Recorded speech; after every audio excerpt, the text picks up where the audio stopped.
Preparation time is not wasted time. God says it's in the mundane days I'm working on you. I'm preparing you. The little tasks that you complete day in, day out are all in preparation for larger tasks that will come in the future. And how you do one thing is how you do everything. So I've heard. And if you do one thing halfway, then you'll do everything halfway. And it's in this time we are learning excellence, integrity, time management, compassion, patience, and so many more characteristics and traits are being developed in us in this time. Because when we are released into that next step and next season, you won't have that time to just hurry up and do a quick check on your integrity. When you're in the midst of a decision or a project or a task given to you, what you've been practicing and how you've been prepping is what will come out. And that is why preparation time is so important. And it's probably the most important time. Even more important than when the promise arrives or when the larger and bigger tasks manifest themselves.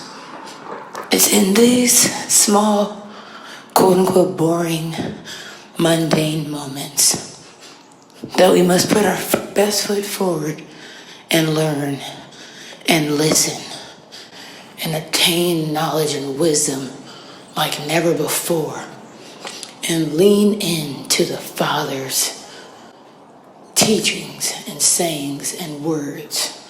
It's in this time that our character is being fortified and strengthened. That way when situations come up, we won't be compromised, and we won't compromise because we built or because we're standing on a solid, firm foundation, God and His Word. And we learn what to do. We've learned what to say and when to say. We've learned how to do things and to do things well. If you look at the life of Joseph, Joseph was sold into slavery by his brothers, but he was learning some things with his father before he was sold.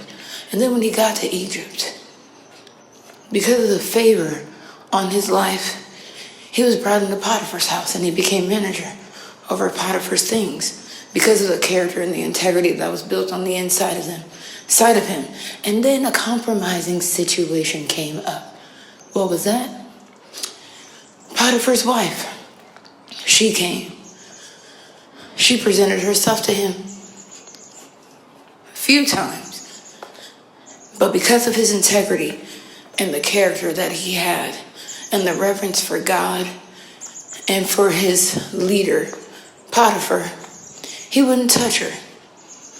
So sure enough, he was accused, falsely accused, thrown into prison for sleeping with Potiphar's wife. And in prison, you would think, oh, he was demoted. Oh, he just got sent back 10 steps, 100 steps back. But in reality, in prison, again, he was being prepared for something greater than he could have ever imagined. Managing the prison. Being a prisoner and managing the prison. Or some would call the warden. Not realizing that his preparation and management, that his preparation time by learning how to be a manager and learning how to do things, he would soon, though soon is like Years later, become ruler and second in command over Egypt. But it was in that preparation time, the mundane days, the boring days, that he learned how to manage, how to govern himself, how to listen for God's voice, how to follow after wisdom. It was in that time that he was being prepared, cultivating his character, strengthening his integrity, and leaning on God. So yes, preparation time is not wasted time. Preparation time is the most important time. Do not despise mundane days. Do not despise small tasks, because how you do one thing is how you do everything. You may be sitting and wondering, does this matter? Does fixing this food for my children matter? Does writing and taking these notes, even though other people aren't paying attention, does it matter? Does me showing up on time, even though no one seems to say anything or notice, matter? It does. Because someone is noticing. Someone does see their faithfulness. God, he's the one that watches. He's the one that promotes. And he's the one that sets up and puts you in places that you would have never imagined or dreamed. So every time that you're sitting there and you're doing what you know to do is right, and you're walking in integrity, even though it looks like it doesn't mean much or it doesn't amount to anything, and no one notices it, believe me, he does.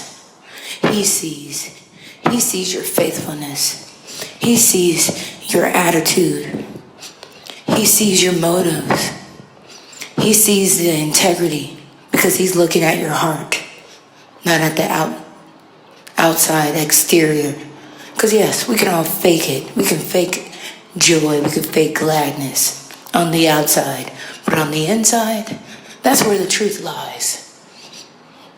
Because it's out of the abundance of the heart, the mouth speaks. Your heart is where the issue of life flow. Issues of life flow.